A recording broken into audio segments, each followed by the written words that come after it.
Hello, everybody. Josh Neighbors here. Locked On Nationals podcast. Today it is the 24th of July, 2022. It is Sunday. Hope you all had a good weekend. On today's show, we discuss the Nationals series against the Diamondbacks, and obviously, we will hit on the Juan Soto situation, the latest Josh Bell news, a lot to get to on today's show.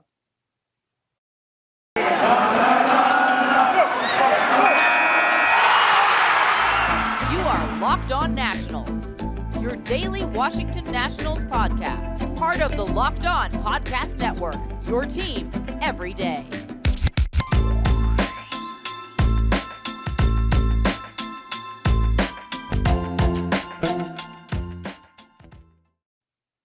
Hello, everybody. Josh Neighbors here once again, Locked On Nationals podcast. We are brought to you tonight by Blue Nile and BlueNile.com, the best place to get that special something for that special someone. Big Mike is back. That's nice to see. Got it working out a new cord today. So hopefully, I know there were some audio issues last week. I hope those are all resolved now that I have the mic back. So hopefully not too much fluctuation in sound quality here. Make sure you follow us on Twitter at LO_Nationals. You guys can follow me at Josh Neighbors _. You guys can find the show wherever you get your podcasts, and we are on YouTube as well. So, the Nationals, the series and stuff like that, we'll get to it a little bit, but I just kind of want to revisit where we're at. And I think for a lot of you all out there, if you're a Nationals fan, like the prevailing sentiment right now is whatever happens, you have your preferences about what is going to go down, but just get me to August 8th. All right, or August 2nd, rather. Right now it is, I'm recording this at 8:06 p.m. Eastern time, just after the Nationals game has wrapped up on, Sunday, July 24th. And I'm sure a lot of you, like me, just because, covering the team and you all that are fans out there, it's been such a whirlwind. And I think it also kind of, it feels like the Nationals haven't stopped. Like that AllStar break is supposed to be a break. And I think for the Nationals players and for Nationals fans, it probably didn't feel like much of a break at all because the circus was about Juan Soto and Scott Boras and the Nationals and their new ownership and the Mets and the Yankees and the Cardinals and the Padres and the Mariners, who are, the Dodgers, and whoever else you think you can fathom. You saw articles about everything. Like, we weren't really able to kind of rest and relax and enjoy the All-Star break. To be honest, I actually after this weekend series, like I feel more exhausted after last week, covering this team. And I'm not even in the trenches. I'm not around like some of the reporters are. You could tell like those guys this weekend, especially, they do not look like they're all the way in it. And it is a really difficult thing for these big leaguers. Not every guy is Carl Edwards Jr., right? We've all heard the story of Carl Edwards Jr. He's mentioned it. For those of you who don't know, the Nationals were the only team that really gave him a shot. Nobody else really wanted Carl Edwards Jr. except for the Washington Nationals. And, he's on record as saying, hey, like, I'm really grateful for this team. And so if my, kind of reward or whatever it is, is getting traded and kind of helping them rebuild a little bit, I'm okay with that because they gave me another chance. All right. And that's a really wonderful and amazing perspective to have. And you have to credit a guy like Carl Edwards Jr. that is thinking like that and feels like that. Excuse me, lose my voice. I've been talking a lot recently. But not every guy is like that, right? Not every guy is going to be like that. Most guys aren't like that. Like, think about Josh Bell. Josh Bell has a really exciting time ahead of him. He's probably going to head to a contender. But, I've loved having Josh Bell around. And, people speculating and writing about your future and where you might go is a really difficult thing because, you're about to turn 30 years old and you got family that you worry about. And, you might be in New York or you might be in St. Louis, just for a place, just an example. I'm not going to get him, but like I just change the scenery. Mentioned the Phillies and then maybe the Red Sox, who are probably not going to trade for him now, or just wherever, right? And there's articles every single day, multiple articles. You probably hop on Twitter and don't even have to, I'm not saying these guys search their names, but he probably doesn't have to search his name. And he's seeing articles about where he might go and what his next destination is going to be. And also on top of that, this guy's got to worry about a contract. Now, he's probably in a pretty good shape when it comes to his contract next year. Probably get a really good opportunity to play somewhere else. It could be in DC again. Who knows, right? But that's something that he's dealing with, right?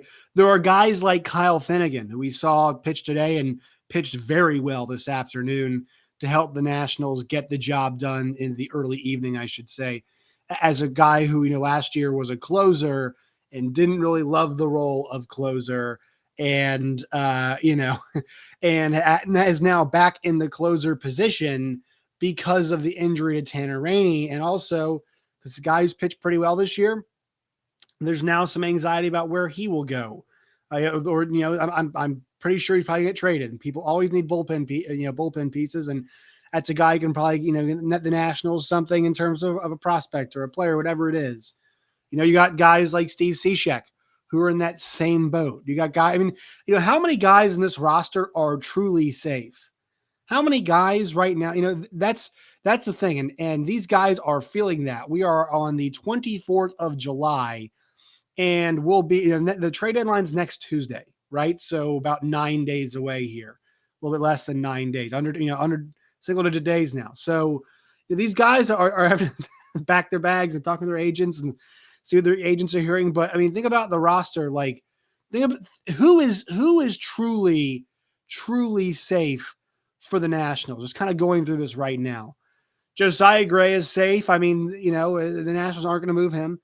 Patrick Corbin, we've heard maybe the Nationals want to move off of him. Now, you all know my thoughts about this. I do not think the Nationals should explore anything in that realm of trying to do that in a Juan Soto deal. Trying to get him off the books in a Juan Soto deal, to me, is not a good way to do business. You're gonna ruin the package potentially that you might get. Maybe you get the same package anyway, but I doubt it. Unloading that big of a contract with Juan Soto. So even Corbin's not necessarily safe. Fetty, maybe not all the way safe. Paulo Espino is a guy who could probably help teams out. I think Anibal Sanchez is safe because he's only pitched 2 games. Carl Edwards, Steve Cishek, we mentioned those guys. Kyle Finnegan is not safe. K-Bert Ruiz is safe. Josh Bell, not safe. Cesar Hernandez, not safe. Maikel Franco, not safe. If somebody calls and wants those guys, they're on the block. They're heading elsewhere. Luis Garcia, safe. Alcides, not safe. Yadiel Hernandez, not safe. Victor Robles, not safe. Juan Soto, not safe. Nelson Cruz, not safe. Now, obviously, they still have to have a team out there. So not all of these guys are getting moved. And hey, you didn't venture to say less than half of the guys I mentioned will get moved, but there is anxiety about all of that for all of them. Pause. All right, so that's a fact, right? And then go back to what happened last week. Go back and run the tape backwards. We just talked about it, but it's been exhausting with all the Juan Soto stuff. It's been exhausting because he didn't want it to come out. And look, that's how this stuff works. It was going to come out eventually. It was going to happen. It was exhausting to see Scott Boras make the rounds and say all the things that he did. I'd even say it was exhausting to watch Juan win the home run derby. I think to some extent there was, some exhaustion with having to watch that in a Nationals uniform. It's a high emotional moment for him, for Nationals fans. We saw Dave Martinez there celebrating with Juan's family. A really emotional moment that was great to see, but it was clouded almost in the background by the fact that a guy, Buster Olney, just doing his job, asked a question about Juan's future and says, I don't want to talk about that. And kind of it sparked up all the feelings that we have about this, that, hey, Juan's probably, it could be on the move.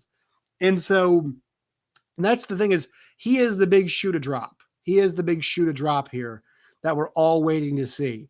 But that situation, even the plane story comes out, to which y'all heard my thoughts in the last show. I know the audio wasn't great, so I'll say them again. Non-story, millionaire agent, billionaire owners, whatever you want to say, billionaire player. Like, if we're all fighting over a chartered plane, that's ridiculous. If that gets in the way of Juan Soto if that's the cause of Juan Soto staying or going, either way, that's bad. That's not something that should occur. It's just, to me, it's no bueno. We shouldn't be doing that. We shouldn't be worrying about that. It's garbage. It's such a non-story to me. Maybe it's a story, I guess if it bothers them, right, it's a story. But to me, I just don't see how that could come into the calculus of what can happen with Juan Soto. That should not be anything that dictates, his future, where he is going to be. But thoughts about new ownership, when they might be in, all right? Even if the Nationals escape this trade deadline, there is still going to be some thoughts about what happens this offseason and when ownership comes in. Things are so uncertain right now. I thought that kind of bear itself out in the field. I didn't find Juan Soto's play this weekend. I did not think he was focused. And look, I don't necessarily blame him. I believe it's really difficult to be focused when you're dealing with the things that a guy like that is dealing with. So as we sit here on Sunday, it's after a weekend for a lot of people. Like in Nat's world, man, I'm just, not like struggling to get through the podcast, but like I just want August 2nd to come. I mean, I know this should be the gold mine of content. It really should be, but I don't think you all feel like that. And look, I don't want to see a player like Juan Soto go to somewhere else in the league. A lot of you know this. Like, I'm going to say it finally. I am not a Nationals fan. The Washington Nationals are not my baseball team. All right. They're not. I think it was, I cheer for a team that allegedly is, might be in the race for him.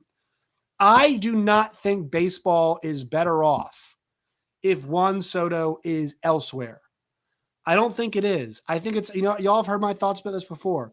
It's really important that players like Juan Soto remain in places like Washington, D.C. It is important for the guys like Wander Franco. It's important for the guys like Julio Rodriguez. It is important for the guys, like your Bryce Harpers. It's fine, he's in Philadelphia, it's whatever. But like, I want all the markets to have, markets everywhere to be able to have stars. I like it when guys like Yelich are in Milwaukee. I like it when guys like, even just old school, Paul Goldschmidt are in St. Louis. I like it, when we just Buster Posey is in San Francisco. I like the distribution of stars across the league. I do not want to see Juan Soto go to the Yankees. I do not want to see him go to the Mets. I don't think that, sure, maybe like, if the Mariners did it or the Padres did it, even the Padres to some extent. Like, I don't want to see some of these teams just keep collecting talent over and over and over again because they're the only ones willing to fork up the money. Now, on the flip side of that, the Nationals could get a really awesome haul. There is a big part of me that believes the Nationals, if they can't find a number that they like, and I'm on record as saying I think around 10 for 400, you want to go 11 for 440. That's kind of the right range in my opinion. It's in the AAV that you expect. It's the amount of years that you expect as well, 10 plus years in that range. I think that's where we should ultimately come down when this thing is all said and done. Now, when we get there, I've got no clue. But if Nats can't come to an agreement and they eventually do move on, I think they can get an awesome haul of guys that would help them rebuild. But, as long as when you rebuild, you're willing to spend the money on the back end. I don't want to see an Oakland Athletics situation where you gut the team like that. It was complete garbage. You want to look like what the Orioles, I know it took the Orioles a while to get back to where they are, but you ideally want to look like the Baltimore Orioles do now. That is a really good goal to have. So, this entire situation is, we keep going through it. There's so many possibilities here. And, if Juan Soto is still on the team after August 2nd, the anxiety will not end. If he's not on the team after August 2nd, the anxiety will continue about, hey, who are these guys that we got? And do we know if they're any good or not? And oh my God, the team's going to be really bad. So there's so much in the air right now that it's not a positive vibe. And I'm glad they got a win because they needed that, because they did not look sharp coming off the AllStar break. And let's talk about the games this weekend. But first, a quick word from our sponsors.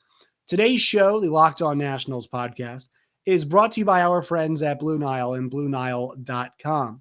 Make your moment sparkle with jewelry from BlueNile.com. And going on now, it's the Blue Nile Anniversary Sale. Save up to 40% on classic fine jewelry pieces and 25% on engagement ring settings. Plus, every order is insured. It ships free and arrives in discreet packaging that won't give away what's inside. Shop stress-free and find your forever piece today. Go to BlueNile.com. That's BlueNile.com All right, so 3 games this weekend for the Nationals. Let's hit the losses really. Actually, I'm off my game, guys. You guys know the rules. We have to go through the setup first. So the Nationals are 32-65. That is a .330 winning percentage.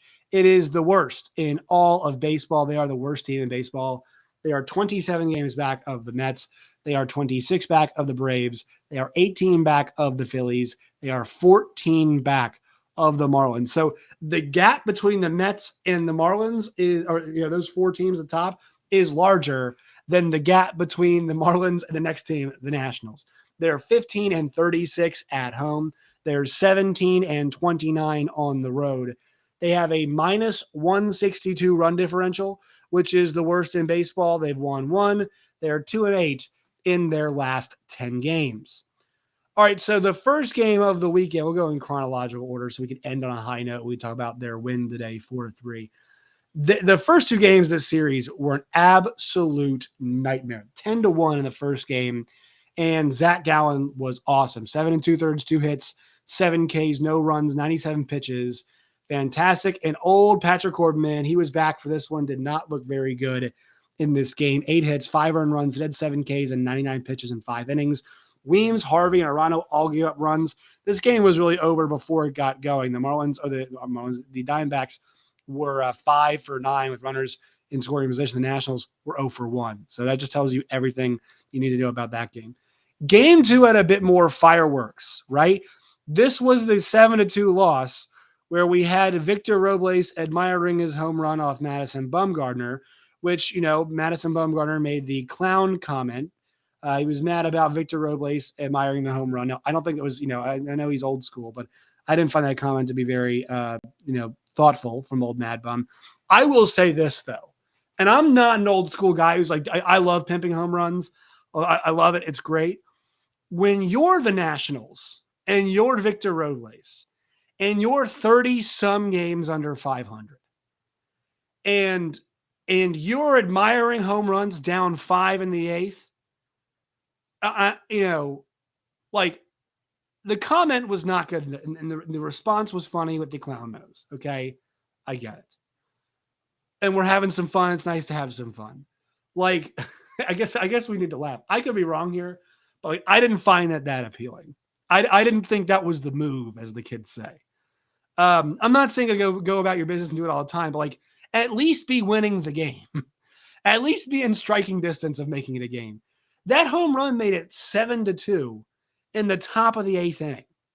It had no impact on the game. 4 to 13 feet. Nice shot. I mean, credit to you, Victor. But I was not on board with it. So that was my thought about that game. So there goes that. I want to just say today's win for the Nationals was an impressive one. 4-3 was the win. They were down 3-0 or just 2-0. 3-1 at one point, and they scored in the 6th, they scored in the 7th, and they scored in the 8th. And they came from behind, and they clawed, and they scratched their way back, and they did, they took the lead off of a really good pitcher in Joe Mandaply, and Josh Bell showed up and continues to, build that value, and the young guys, Thomas and Ruiz, combined for those pair of hits that pushed the Nationals over the top. Things were dicey for Steve Cishek there, and then he got an out, and then they get the following 2 outs with Kyle Finnegan. I mean, for him to come in there like that, and then he was nails in that 9th inning. I was really impressed by the way they rebounded in that game today. And Eric Fetty, 99 pitches and 4 2/3, not great. 7 hits, 3 runs, 3 Ks.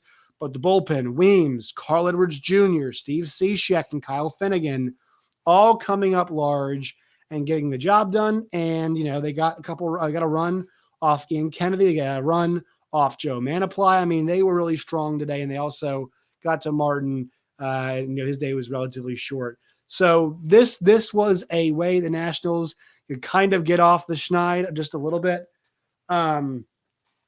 Once again, though, you can tell the cloud is hanging over this team. Just the Soto thing, it is such a massive story. It's all anybody is talking about. And there's not a ton of look, once again, the second best bat available here, during this trade deadline is also Josh Bell. So there is a whole There's a lot of it's just like all centered here in DC right now. And it's difficult. It's really difficult. And I'm sure the fans, it's difficult for you guys out there too.